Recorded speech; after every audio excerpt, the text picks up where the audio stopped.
પ્રભુ ઈસુના ગૌરવી નામમાં આજની પ્રેમી સલામ.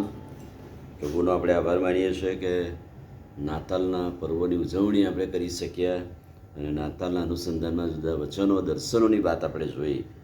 અને આજે સવારે આપણે માથીની સુવાર્તાના 2 અધ્યાયના 13મા વચનથી અંત સુધી હવે યુસફ ને મરિયમ ને બાળ ઈસુની જે મુસાફરી છે એ વિશેની કેટલીક વાત આપણે જોઈશું. પ્રથમ વાત તો જ્યારે પ્રભુએ તેડુંને દર્શન આપ્યું ત્યારે જે મુસાફરી એમણે કરવી પડી એ તો નાઝરેથથી બેથલેહેમ સુધીની છે.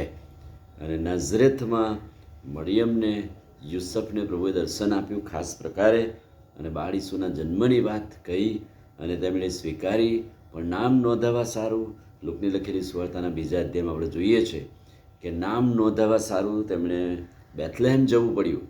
અને એ મુસાફરી બહુ અઘરી અને કઠણ હતી, કેમ કે મરિયમની જે પરિસ્થિતિ હતી એ પૂરા વખત હતો અને બાળક જન્મવાનો સમય હતો અને ત્યાં ધર્મશાળામાં તેઓને માટે જગ્યા નથી. અઘરી અને કઠણ મુસાફરીમાં ઈશ્વરનું સામર્થ્ય એમની સાથે હતું. અઘરી અને કઠણ મુસાફરીમાં જાણે કે તેમણે દેવનો મહિમા પ્રગટ કર્યો. ઈશ્વરની યોજના સફળ કરવા માટેની આ મુસાફરી દેવની યોજનાને લઈને તેઓ જાણે કે નાઝરેથથી બેથલેહેમ સુધી આવ્યા અને ત્યાં બહુ જ મોટો આશીર્વાદ પ્રભુ એમને આપ્યો અને પ્રથમ પુત્રનું દાન આપ્યું અને કેટલા બધા લોકોએ પ્રભુનો મહિમા પ્રગટ કર્યો અને નાતાલની ઉજવણીમાં આપણે જોયું. બીજી મુસાફરી, હવે એ બધું જ પૂરું થયું, નાતાલ ઉજવાઈ ગઈ, માગીઓ પાછા જતા રહ્યા, ભરવાડો પાછા જતા રહ્યા અને દેવદૂતોનું ગીત પૂરું થઈ ગયું, બંધ થઈ ગયું. હવે શું? હવે કહે છે કે હેરોદ એમને મારી નાખવા, બાળ ઈસુને મારી, અને ખબર પડી હેરોદને કે માગીઓએ મને ઠગ્યો છે અને એટલે એણે કહે છે કે 2 વર્ષ સુધીના બાળકોને મારી નાખવાનું નક્કી કર્યું.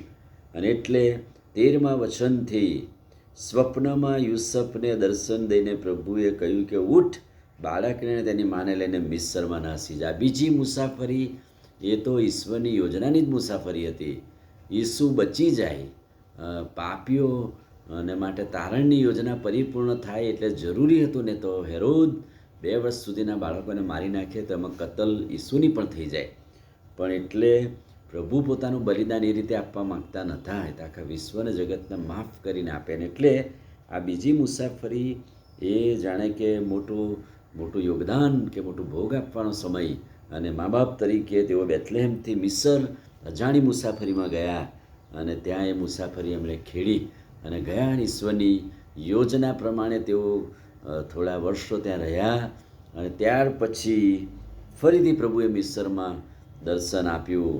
અને 19મા વચનથી અને હેરોદના મરણ પછી જુઓ, પ્રભુના દૂતે મિસરમાં યુસફને સ્વપ્નમાં દર્શન દઈને કહ્યું કે ઉઠ ને બાળકને તેની માને લઈને ઇઝરાયલ ચાલ્યો જા, એટલે કે પાછો બેથલેહેમ જા.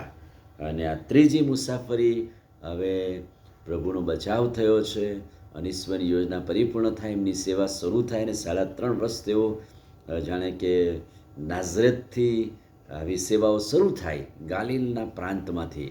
એ પ્રભુની યોજના પ્રમાણે તેઓ મિસરથી બેથલેહેમ ગયા. અને આ 3 પ્રકારની મુસાફરીમાં ઈશ્વરની યોજનાને તેઓ આધીન થયા. અને કેટલી કઠણ અને અઘરી મુસાફરી હતી, અજાણી મુસાફરી હતી, છતાંય જે પરિસ્થિતિઓમાંથી આ પરિવાર પસાર થયો ને આખરે આપણને નાતાલની ભેટ મળી અને બહુ મોટા આનંદની સુવાર્તા મળી, પાપની માફી મળી, નવું જીવન મળ્યું આપણને, પુનરુત્થાનની આશા આપણને પ્રભુએ આપી. અને એટલા માટે બધી જ બાબતો, બધી જ પરિસ્થિતિઓ આ 3 મુસાફરી દ્વારા આપણે જોઈએ છે. અને પ્રભુ આ વચન પ્રમાણે આપણને એની કૃપા આપે. આમીન. પ્રાર્થના કરીએ. પ્રભુ, આજે સવારે તમારા અદ્ભુત અને પવિત્ર વચનને માટે આભાર. વચનના પ્રકાશમાં અમને દોરો, આજની કૃપા અને સામર્થ્ય પૂરું પાડો. પ્રભુ ઈસુના નામમાં પ્રાર્થના કરીએ છીએ, સાંભળોને માન્ય કરો. આમીન. God bless you.